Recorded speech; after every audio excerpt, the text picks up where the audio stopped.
mostrar en este video cómo asar un bombón y aquí ya tengo uno asado. Solo que voy a poner este rosita.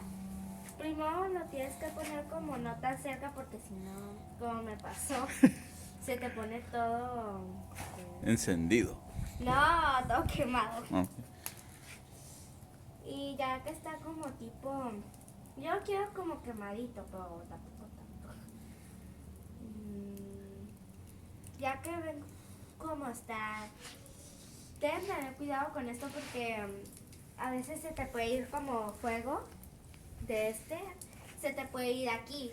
Pero debes reaccionar rápido como yo reaccioné. Debes primero soplarle rapidísimo. No tengo tanta memoria. Y bueno, ya vamos a probarlo.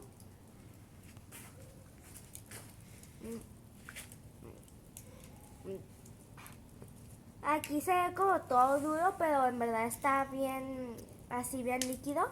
Bueno, así es todo por el video de hoy. Espero que les haya encantado y divertido. Bueno, Preséntate. y cuando quieran hacer uno de estos bombones, solo pónganme en los comentarios. Bye.